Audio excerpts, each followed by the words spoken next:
तो नमस्कार दोस्तों, जय हिंद जय भारत। आज की इस वीडियो में हम बात करेंगे हिमाद्री हिमालय के बारे में। ठीक है, तो स्वागत है आपका ज्ञान स्टडी पॉइंट में। तो चलिए स्टार्ट करते हैं। देखिए, लास्ट वीडियो में हमने बात की थी कि किस तरह से यूरेशियन प्लेट और भारतीय प्लेट टकराई और टकरा के वहां पे ट्रांस हिमालय का निर्माण हुआ। उसके बाद फिर हिमाद्री हिमालय का निर्माण हुआ और उसके बाद हिमाचल हिमालय, और फिर आपके पास बृहद मैदान, और बृहद मैदानों से फिर शिवालिक हिमालय का निर्माण हुआ। ये सब बातें हम पिछली वीडियोस में पढ़ चुके हैं। आज हम बात करेंगे हिमाद्री हिमालय के बारे में। ठीक है, तो सबसे पहले तो हमें यही पता होना चाहिए कि हिमाद्री हिमालय बना किससे है। ठीक है, तो सबसे पहले हम यही बात करेंगे। तो हिमाद्री हिमालय जो है आपके पास आर्कियन रॉक से बना है। आर्कियन रॉक्स से बना है। अब ये आर्कियन रॉक्स क्या होती है? ये बेसिकली दो तरह की होती है। पहली होती है आपके पास इग्नियस इग्नियस रॉक्स। इनको हम हिंदी में आग्नेय चट्टानें भी बोलते हैं। और दूसरी आपके पास होती है मेटामॉर्फस रॉक्स।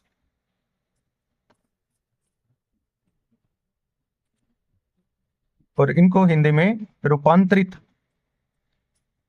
चट्टानें बोलते हैं, रूपांतरित चट्टानें। तो देखिए ये कैसे बनती हैं। ठीक है, तो ये मान लेते हैं कि ये आपके पास पृथ्वी है और यहाँ पे इस पे एक ज्वालामुखी बना हुआ। ठीक है, और ज्वालामुखी के अंदर जो है आपके पास मैग्मा है। अब मैग्मा क्या होता है? पृथ्वी के अंदर जो तरल पदार्थ होता है। ठीक है, तरल पदार्थ होता है, ये आपके पास गर्म होता है। इसको हम क्या बोलते हैं? इसको हम बोलते हैं मैग्मा। जब अंदर हाई प्रेशर हो जाता है तो हाई प्रेशर होने की वजह से ये ऊपर उठता है, और ऊपर उठने की वजह से और ये बाहर निकल जाता है। ठीक है, जब ये बाहर निकलता है तो इसको हम क्या बोलते हैं? ज्वालामुखी विस्फोट बोलते हैं इसको। और जब ये मैग्मा आपके पास उठ के ऊपर बाहर निकल जाता है तो ये क्या हो जाता है? लावा बोलते हैं तब इसको हम। ठीक है, तो बाहर निकले हुए मैग्मा को लावा बोलते हैं, और जब ये अंदर है तो इसको मैग्मा बोला जाता है। अब ये बाहर निकला हुआ है। ठीक है, अब फॉर एग्जाम्पल ये यहाँ पे फैल गया है। अब कुछ समय के बाद ये ठंडा भी होएगा। ठंडा होकर ये क्या है? एक चट्टान में तब्दील हो जाएगा। चट्टान में कन्वर्ट हो जाएगा ये, और इसी चट्टान को हम क्या बोलते हैं? आग्नेय चट्टान बोलते हैं। ये आपके पास क्या है? आग्नेय चट्टान बन जाएगा। ठीक है, तो ये आपके पास आग्नेय चट्टान है। अब रूपांतरित चट्टान क्या है? ठीक है, तो रूपांतरित चट्टान वो है कि मान लीजिए अब करोड़ों सालों में क्या है कि यहाँ पे धूल मिट्टी कंकड़ पत्थर जो भी आया यहाँ पे, ये हिस्सा यहाँ से दब गया। ठीक है, ये हिस्सा यहाँ पे दब गया। ठीक है, अब ये आपके पास जो चट्टान है ये हाई प्रेशर और हाई टेम्परेचर के बीच है। यहाँ पे इसके ऊपर हाई प्रेशर लग रहा है, प्रेशर हाई लग रहा है, और इसके ऊपर टेम्परेचर भी हाई लग रहा है। तो हाई प्रेशर और हाई टेम्परेचर होने की वजह से इसका जो रूप है वो रूपांतरित हो जाता है। ठीक है ना, ये क्या बन जाती है? रूपांतरित चट्टान बन जाती है। ठीक है, इसको मेटामॉर्फस बोलते हैं। अब मेटामॉर्फस क्या है? रूपांतरित क्या हो जाता है इसमें? इसमें जो आपके पास क्रिस्टल का साइज है वो चेंज हो जाता है। क्रिस्टल का साइज चेंज हो जाता है, मतलब बेसिकली इसमें दो तरह की चेंजेस होते हैं। क्या? एक तो आपके पास फिजिकल चेंज होता है। फिजिकल चेंज होता है, ठीक है, जैसे क्रिस्टल का साइज चेंज हो गया। और केमिकल चेंज होता है इसमें। केमिकल चेंजेस भी होता है। ठीक है, विभिन्न तरह के इसमें खनिज, अलग तरह के खनिज बनने लग जाते हैं इसमें। ठीक है, और इसका एग्जाम्पल है नीस। नीस की चट्टान इसका एक एग्जाम्पल है। इसी तरह से आग्नेय चट्टान का एग्जाम्पल है हमारे पास ग्रेनाइट। आग्नेय चट्टान का एग्जाम्पल क्या है? ग्रेनाइट। ठीक है, अब हिमाद्री हिमालय कैसे बने हैं? जब आपके पास ये दो चट्टानें, ये दो आपके पास प्लेट आपस में टकराई। ये आपके पास यूरेशिया की प्लेट थी और ये आपके पास भारत की प्लेट थी। अब भारत की प्लेट ओरिजिनली किससे बनी है? आग्नेय चट्टानों से बनी है और रूपांतरित चट्टानों से बनी है। इन दोनों का मिक्सचर है ये। ठीक है, और जब ये आपस में टकराई तो क्या हुआ? इनके ऊपर बहुत ज्यादा फोर्स लगा, और बहुत ज्यादा फोर्स लगने की वजह से ये भारतीय प्लेट बीच में से टूट गई। और भारतीय प्लेट बीच में से टूटी और ये ऊपर उठ गई, और ऊपर उठ के पहाड़ों का निर्माण कर दिया। और ये ही पहाड़ क्या थे? हिमाद्री हिमालय। क्या थे ये? हिमाद्री हिमालय। ठीक है, तो ये प्योरली आपके पास कौन सी चट्टाने हैं? आग्नेय और रूपांतरित चट्टाने हैं। ठीक है, और आपके पास जो अवसादी चट्टाने हैं, अब ये दोनों जो प्लेट थी, ठीक है, ये आपस में पास आ रही थी। अब इन दोनों के बीच में कौन सा सागर था? इन दोनों के बीच में टेथिस सागर था, ठीक है। और टेथिस सागर के नीचे क्या थे, छोटे छोटे सेडिमेंट्स थे, निक्षेप थे। जब ये दोनों प्लेट आपस में पास आ रही थी, ठीक है, तो ये आपके पास सेडिमेंट्स इकट्ठा होने शुरू हो गए, ठीक है, और ये फोल्ड होकर इन्होंने क्या बना दिया, आपके पास ट्रांस हिमालय का निर्माण कर दिया। अब जब इन दोनों के बीच में एक सागर भी था, टेथिस सागर था, अगर सागर है तो उसमें क्या होंगे, जीव जंतु भी मिलेंगे उसमें, ठीक है ना, बहुत सारे आपके पास सागरीय जीव भी मिलेंगे, ठीक है। और जब आपके पास ये सेडिमेंट इकट्ठा होंगे तो इनसे जब ये पहाड़ बने तो वो जीव जंतु इन्हीं के अंदर दब के मर गए, ठीक है। और फिर हजारों लाखों करोड़ों सालों में इनके अंदर जो दबे हुए वो जीव जंतु थे वो किस में कन्वर्ट हो गए, फॉसिल्स में कन्वर्ट हो गए, ठीक है ना, फॉसिल में कन्वर्ट हो गए, जिसको हम कोयला या फिर कच्चे तेल के रूप में जानते हैं, ठीक है ना।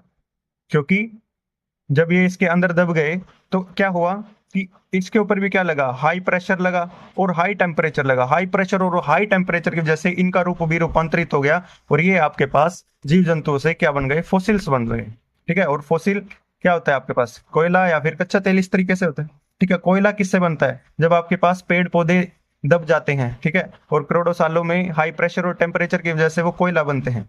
और कच्चा तेल किससे बनता है आपके पास, जब आपके पास जीव जंतु दब जाते हैं और हाई प्रेशर टेम्परेचर की वजह से वो भी रूपांतरित हो जाते हैं कच्चे तेल में। कच्चे तेल से फिर आज हम बहुत सारी अपनी जरूरतें पूरी कर रहे हैं, ठीक है। क्या क्या जरूरतें हैं हमारी आज के समय में, इससे आप पेट्रोल बन रहा है, इससे इससे आपके पास डीजल बन रहा है, ठीक है, कैरोसिन ऑयल बन रहा है, इससे इससे मिट्टी का तेल बन रहा है, इससे आपके पास तारकोल बन रहा है, ठीक है। तो बहुत सारी चीजें बन रही है ये आपके पास, फिर इसका कच्चे तेल का हीट ट्रीटमेंट किया जाता है और हीट ट्रीटमेंट करके बहुत सारी चीजें बन जाती हैं इससे। तो यहां से हमें एक बात समझ में आती है कि जो आपके पास अवसादी पहाड़ पेड़ पहाड़ होते हैं उनमें आपके पास फोसिल्स मिलते हैं, ठीक है। और जो आपके पास आग्नेय चट्टानों से या रूपांतरित चट्टानों से बनते हैं उनमें आपके पास फोसिल्स नहीं मिलते हैं। तो अब हम बेसिकली बात कर रहे थे हिमाद्री हिमालय के बारे में, ठीक है। तो हिमाद्री हिमालय जो है हमारे पास नंगा पर्वत से नमचा पर्वत तक फैले हुए हैं। भारत में नंगा पर्वत से नमचा पर्वत तक फैले हुए हैं और ये आपके पास निर्बाध है। निर्बाध मतलब इनमें ना कोई कट है ना कुछ है, ये बिल्कुल कंटिन्यूटी है, इसमें बिल्कुल कंटिन्यूटी बनी हुई है। हिमाद्री हिमालय की विशेषता क्या है कि इसकी जो औसत ऊंचाई है, औसत जो इसकी ऊंचाई है वो लगभग आपके पास 6000 मीटर है, ठीक है। 14 चोटियां ऐसी हैं जिसकी ऊंचाई लगभग आपके पास जो है 8000 मीटर है, जिनमें से सबसे ऊंची चोटी आपके पास है माउंट एवरेस्ट। माउंट एवरेस्ट, और इसकी हाइट कितनी है, 8848 मीटर। तो चलिए देखते हैं हिमालय की विभिन्न चोटियों के बारे में। तो सबसे पहले देख लेते हैं कि ये आपके पास है नंगा पर्वत, ठीक है। और यहां से एक बैंड में आपके पास ये बना हुआ है और यहाँ आपके पास है नमचा बरवा। इन दोनों के बीच में यहाँ हमारा जो है हिमाद्री पर्वत श्रृंखला बनी हुई है।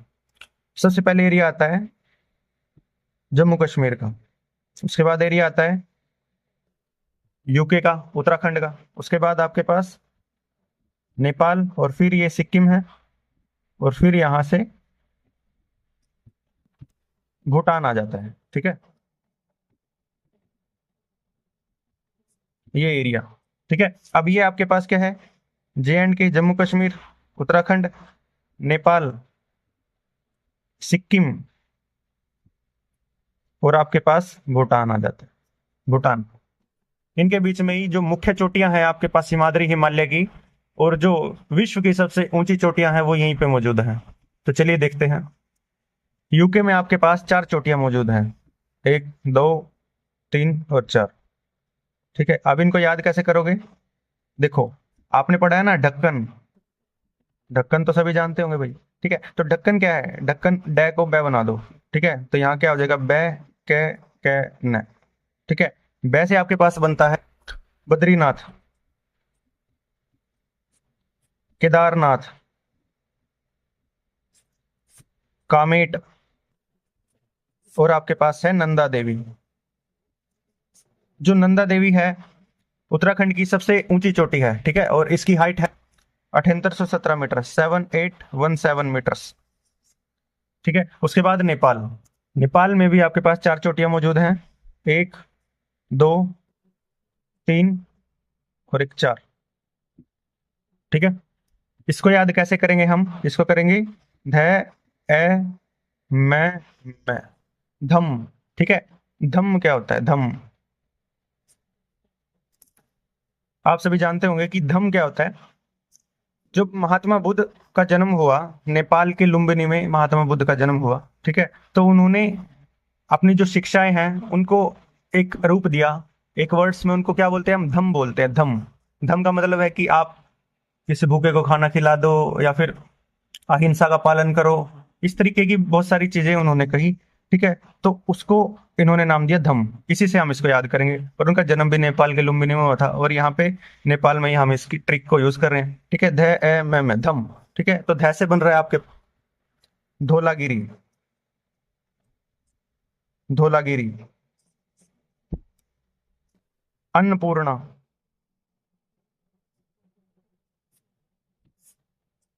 मनसालू, और आपके पास है मकालू, ठीक है। मकालू जो है भारत की 4th नंबर की सबसे ऊंची चोटी है, ठीक है ना। ये क्या है? 4th लार्जेस्ट पीक है, और इसकी हाइट कितनी है? 8481 मीटर, 8481 मीटर इसकी हाइट है, ठीक है। अब मकालू और मनसालू के बीच में एक और चोटी है जिसको हम क्या बोलते हैं? Mount Everest, that is mount Everest. और इसकी हाइट मैं बता चुका हूं आपको, 8848 मीटर इसकी हाइट है। भारत में इसको आपके पास माउंट एवरेस्ट बोला जाता है, नेपाल में इसी को आपके पास सागर माथा बोला जाता है, सागर माथा। और तिब्बत में इसी को चोमोलुमा बोला जाता है, चोमोलुमा। तिब्बत में इसको चोमोलुमा बोला जाता है, और नेपाल में इसको सागर माथा बोला जाता है, और भारत में इसको माउंट एवरेस्ट बोला जाता है, ठीक है। इसके बाद सिक्किम और नेपाल की सीमा पर एक और चोटी है, इसको हम बोलते हैं कंचनजंगा, कंचनजंगा, ठीक है। ये 3rd नंबर की सबसे ऊंची चोटी है, थर्ड लार्जेस्ट पीक है इसके पास, ठीक है। और जो इसकी हाइट है वो है आपके पास, इसकी हाइट है 8598 मीटर इसकी हाइट है, ठीक है। और ये आपके पास एक वर्ल्ड हेरिटेज साइट है, वर्ल्ड हेरिटेज साइट है, और इसमें आपके पास एकमात्र ये भारत की मिश्रित वर्ल्ड हेरिटेज साइट है। और यहाँ पर आपके पास केटू पर्वत स्थित है, केटू, जिसको हम गोडविन ऑस्टिन भी बोलते हैं, गोडविन ऑस्टिन पर्वत भी बोलते हैं। और ये आपके पास भारत का सबसे ऊंचा पीक है, और दुनिया में 2nd नंबर का, दुनिया में 2nd नंबर पर सबसे ऊंचा पीक है। इसकी हाइट जो है 8611 मीटर इसकी हाइट है। तो आप यहां से देख सकते हैं कि दुनिया की सबसे ऊंची चोटी क्या है? माउंट एवरेस्ट है, ठीक है। 2nd नंबर की दुनिया की सबसे ऊंची चोटी क्या है? केटू, गोडविन ऑस्टिन है, ठीक है। और तीसरे नंबर की सबसे ऊंची चोटी क्या है? कंचनजंगा है, ठीक है, 3rd नंबर की। और 4th नंबर की सबसे ऊंची चोटी क्या है आपके पास? मकालू, 4th नंबर की सबसे ऊंची चोटी है। उत्तराखंड से आपके पास नदियां भी निकलती है, 5 नदियां भी निकलती है, इनको भी यहीं देख लेते हैं हम, ठीक है। उत्तराखंड से 5 नदियां निकलती हैं बेसिकली।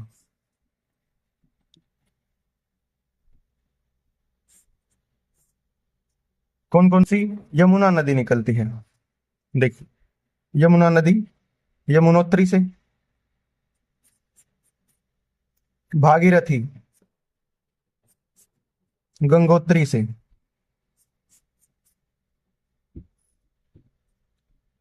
अलकनंदा सतोपंथ से, मंदाकिनी चोराबारी से, और लास्ट आपके पास जो है काली नदी निकलती है। कहां से? नीलम से। इस स्थान का नाम नीलम नहीं है, मीलम है, नए का मैं बनाना होगा, याद करने के लिए आप नीलम याद कर सकते हैं इसको, ठीक है। तो 5 नदियां यूके से निकलती हैं। तो थैंक यू दोस्तों, आज की वीडियो में सिर्फ इतना ही। फिर अगली वीडियो में हम आगे के टॉपिक के बारे में बात करेंगे। तो thank you, have a nice day.